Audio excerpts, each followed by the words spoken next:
நல்லா புரிஞ்சுக்கோங்க, இங்கே சக்ஸஸ்ங்கிறது ஒரே நாளில் நடக்கிற விஷயமோ ஒரே நாளில் கிடைக்கிற விஷயமோ கிடையாது.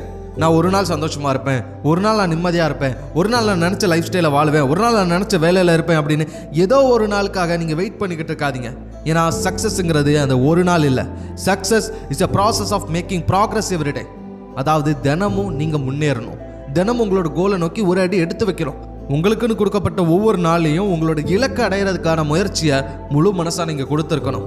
என்னைக்காவது ஒரு நாள் நடக்கும் அப்படின்னு வரப்போகிற என்னைக்காவது ஒரு நாளை பற்றி நீங்கள் யோசிச்சுக்கிட்டு இருந்தீங்க அப்படின்னா இன்றைய நாள் நீங்கள் எந்த முயற்சியும் பண்ண மாட்டீங்க, உங்களோட கோலை நோக்கி நீங்கள் நெருங்கவே மாட்டீங்க. ஆனால் the process of making progress, அதாவது தினமும் நான் ஒரு விஷயத்த பண்ண போகிறேன், அது ஒவ்வொரு நாள் நான் பண்ணும்போதே நான் ஜெயிக்கிறேன், அதனால என்னோட இலக்கை நோக்கி நான் போகிறேன் அப்படின்னு நீங்கள் நினைக்கிறீங்க அப்படின்னா that's make the difference. So இன்னைக்கு நீங்கள் எடுத்து வைக்கிற ஒவ்வொரு அடியும் உங்களோட வெற்றி. இன்னைக்கு நீங்கள் ஆசைப்பட்ட மாதிரி ஒரு விஷயத்த செஞ்சிட்டீங்க, இன்னைக்கு முடிவு பண்ண அந்த விஷயத்த சாதிச்சு காட்டுட்டீங்க அப்படின்னாலே அதுதான் வெற்றி.